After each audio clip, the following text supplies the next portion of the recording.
Pessoal, eu tinha deixado o case da Harvey Nichols para o final. Eu sei que a gente está bem estourado de tempo, já são 20 para 7.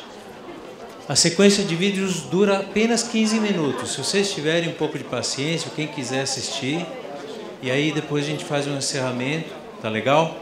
É um case bem bacana, é um case que realmente a turma da AdamEveDDB se vestiu de muita coragem para vender e executar essa campanha. Eu vou fazer xixi então e volto, tá? E depois a gente faz o encerramento, tá? Assim, primeiro vamos passar o Harvey Nichols, depois a gente faz o encerramento, tá bom? Bom, vamos lá. O que acontece? O Paul Billingsley, que é diretor-geral de atendimento da Adam&EveDDB em Londres, ele estava já de malas prontas, passagem comprada para vir para participar aqui no GA Summit, mas infelizmente marcaram para hoje, nesse mesmo dia, a filmagem da campanha de Natal deste ano. Então, bom, ele teve que optar, ele optou por acompanhar essa produção para tentar, né, emplacar, quem sabe, mais um prêmio com a Harvey Nichols. E a raiz disso, né, da impossibilidade dele vir participar, ele gravou uns vídeos, 2 vídeos, para apresentar o case. Primeiro de tudo, vamos ver o case, né, o próprio vídeo case que foi inscrito em Cannes, e depois a gente vai ouvir o Paul falando sobre ele, tá bom? Solta o primeiro vídeo, por favor. Christmas is all about giving, sharing and caring. But at Harvey Nichols, the UK's leading luxury fashion retailer, it's all about me, me, me. To help our customers out, we invented a new line of products for the festive season, the Sorry I Spent It on Myself gift collection. A range of budget presents that we created specially so people could spend less on others and more on themselves. We made the range available at all Harvey Nichols stores across the UK, as well as online. Must-have items included an elastic band gift set, a waterproof sink plug, and a bag of gravel. We even produced a Christmas lunch in a tin. The entire range, just short of 20,000 products, sold out within 3 days. And Harvey Nichols went on to have one of their best Christmases to date. É uma campanha realmente, eu diria, breakthrough, né? Uma campanha que realmente quebrou o paradigma, né? Além do mais, ou seja, vender uma ideia dessas, né? Para uma loja de alta moda que vende vestidos com preços super elevados, de vender também produtos super baratos, né? Tem toda uma estratégia por detrás disso. Vamos ver o primeiro vídeo do Paul, por favor? Você pode soltar? Hello everyone, I'm Paul Billingsley, Business Director on the Harvey Nichols account here at AdamEveDDB in London, and at about this time I had hoped to be sitting on a British Airways flight with a glass of champagne in my hand and a pair of Speedos in my suitcase heading out to Sao Paulo to join you. Regrettably, instead I am sitting here in a studio in a very rainy London because we're about to shoot this year's Harvey Nichols Christmas campaign, so unfortunately I can't be there with you. Apologies for that. I've been asked to tell you a little bit about last year's Sorry I Spent It on Myself campaign for Harvey Nichols, but before that I thought I'd give you a bit of context about me and the agency. I'm head of account management here and I've been at DDB for the past 9 years. I also head up the Harvey Nichols and Volkswagen account. And Harvey Nichols is a really interesting client for us. We've had the relationship for over 15 years, and in that time we've produced some of the most award-winning and groundbreaking work in the category. And I think the secret behind that success comes down to 3 things really. That's consistency, trust and bravery. The consistency comes from the fact that the marketing director at Harvey Nichols hasn't changed for 15 years. And actually the business director who runs the account at AdamEveDDB has only changed twice in 15 years. And I think it's that consistency that builds a level of trust that allows us to take risks. And it's that trust that means that we can be brave and take risks and have freedom to fail in a way that I don't think you can with clients that don't have that bedrock of consistency and trust. So to me, that's really what lies behind the whole of the success of this campaign. It's the product of 15 years of building relationships and building trust. E aqui é o seguinte, né? Eles ganharam 4 Grand Prix né, em Cannes. Foi Film, Integrated, Press e Promo Activation. Não foram, lógico, tem vários leões por detrás disso, mas foram 4 Grand Prix. E aqui ele está dando a receita, né, de como chegaram a isso. E um componente muito importante dessa receita é justamente a consistência. E aí eu fui buscar no YouTube os filmes anteriores de Natal que eles criaram para Harvey Nichols. E conversei com o Paul. Paul, conta aí. Todo mundo conhece o teu case do Sorry, I Spent It On Myself, mas me conta um pouco dessa trajetória. E ele foi me contando, olha, a gente sempre procurou raise the bar, né? Colocar o sarrafo mais em cima. A gente sempre procurou, dada esse nível de confiança que eles têm, né? Poxa, o diretor de marketing tem o mesmo há 15 anos, o diretor de atendimento só mudou 2 vezes em 15 anos, né? Graças a isso eles têm essa consistência, esse nível de confiança. Ele disse, olha, cada ano a gente procurou mais. A gente quer fazer mais. A gente quer impactar o consumidor. A gente quer mostrar do que a Harvey Nichols realmente é sobre. Então, vou mostrar aqui os 3 filmes dos 3 natais anteriores, 2010, 2011 e 2012, para vocês sentirem, ou seja, a construção, né, a jornada, digamos, criativa e de construção dessas campanhas. Vamos soltar os 3 filmes na sequência, por favor?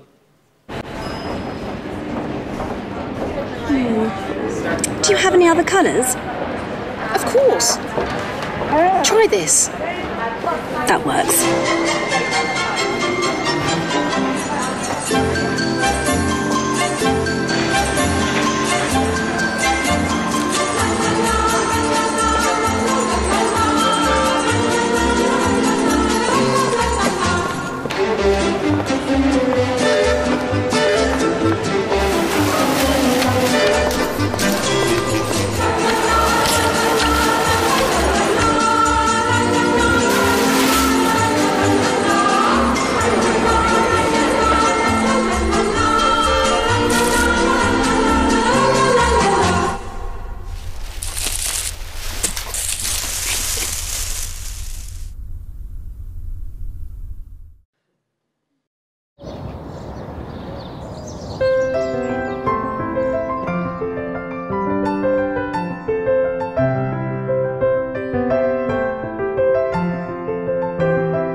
Pode soltar o próximo, que é justamente a campanha de 2013. Well wrapped as well. Yeah. Nice decoration.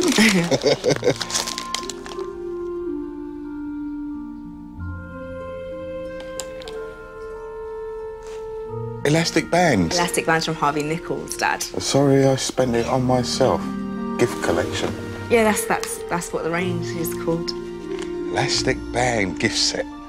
Yeah. Right. Two? Two? I got two. Oh. Oh. I do hope you haven't spent all your precious money on me, naughty boy. Paper clips. Yeah. Harvey Nichols. Yeah. Yeah, they're from Harvey Nichols, so, you know. Harvey I don't Nichols? think anyone's ever got you anything from Harvey Nichols Wow. before,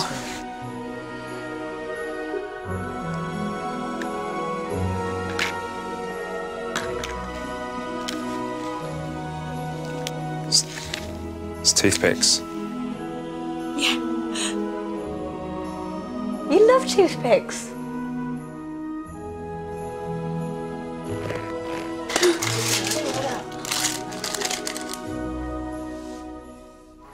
What is it? It's a sink plug.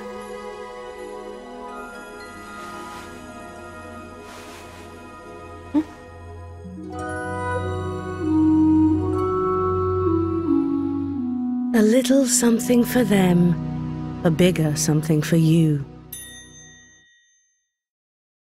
Now, the story behind the Sorry I Spent It on Myself campaign is quite an interesting one.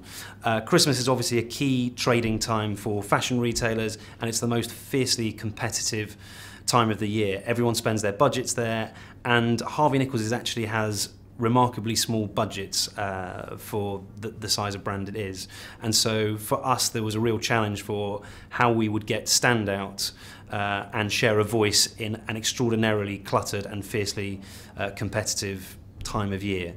What we did is we looked very hard at what our competitors had been doing in previous years and noticed it was the time of year when advertisers resorted most to lazy cliches, and especially around Christmas, those were the cliches of festive cheer and the joy of giving. And nearly every big advertiser was doing very emotional, cliched advertising about the joy of giving. Harvey Nichols has a long-standing reputation for doing things that are slightly controversial and zig while other brands zag. And so we thought this was a great opportunity for us to burst the bubble and really turn those cliches on their head. And so we had this beautiful idea that came out of a creative team, which was instead of the joy of giving, we actually are honest enough to say that we don't really enjoy giving, we don't enjoy really buying presents.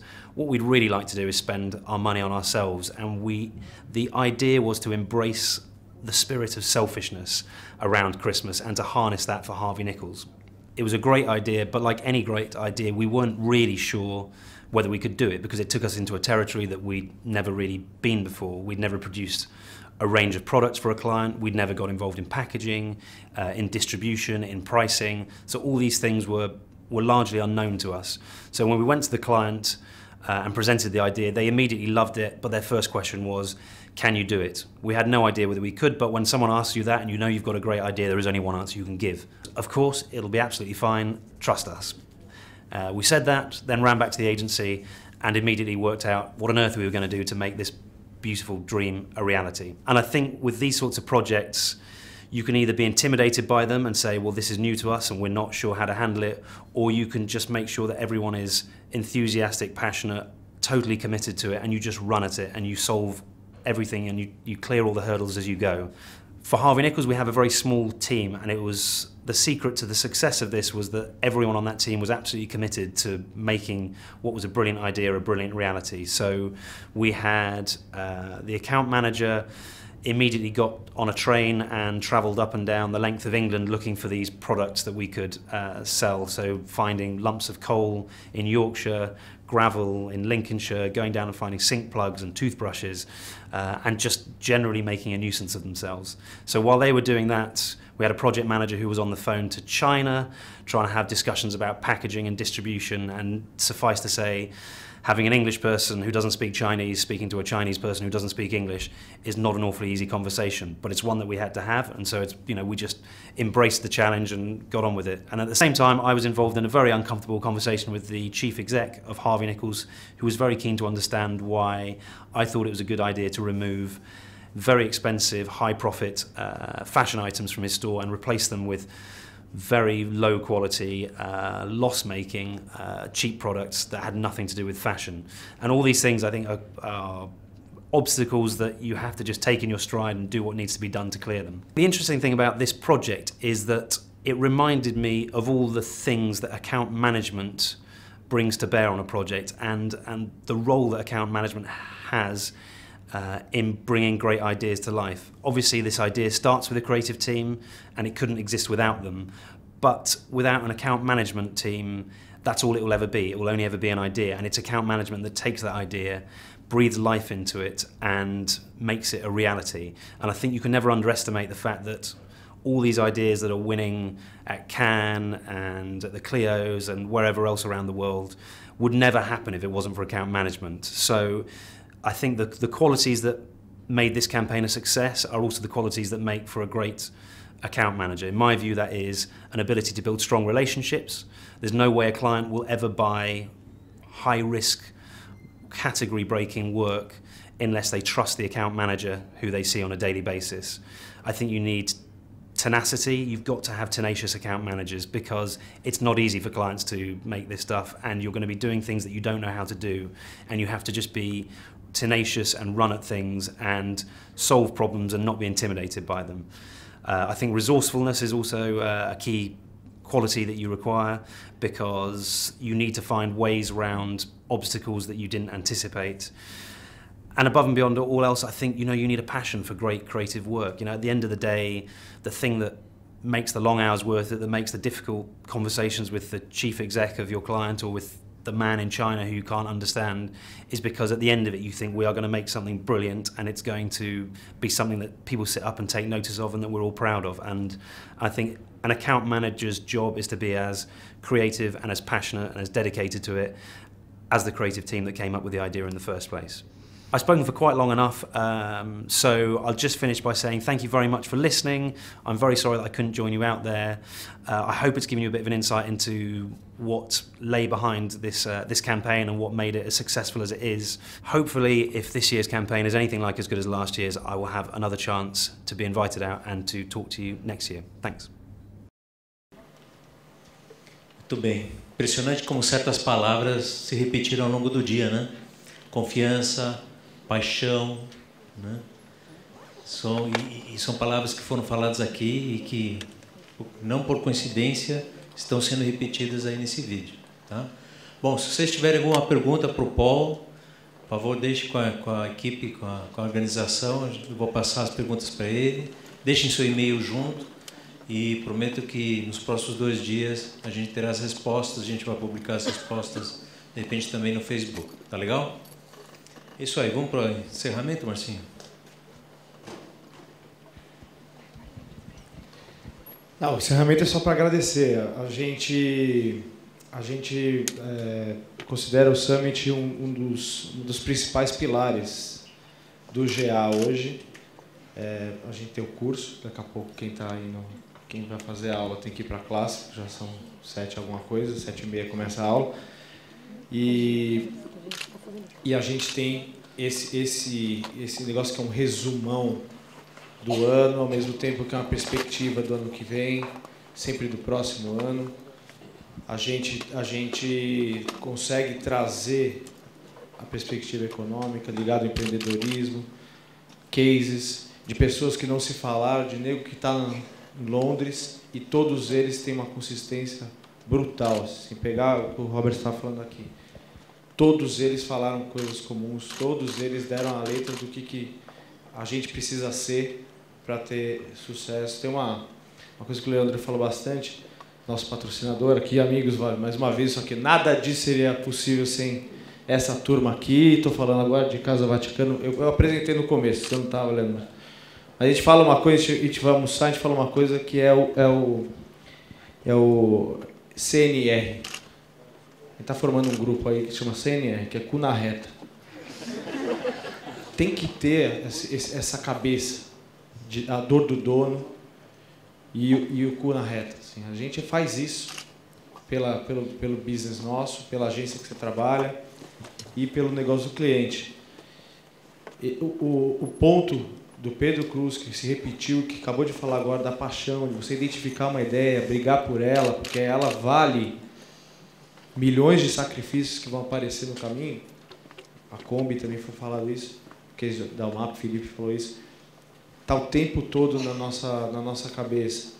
Então, assim, esses componentes que foram repetindo, depois a gente pode até, eu acho que vale a pena a gente passar um resumo para quem estava aqui, ou a gente deixar um resumo publicado e quem quiser acessa, mas assim, eles mostram o caminho que a gente quer percorrer com esse grupo. Então, eu só tenho a agradecer quem veio, quem prestigiou, e espero que vocês tenham aprendido como eu aprendi. Eu achei o máximo o dia de hoje aqui. Tá bom? Obrigado.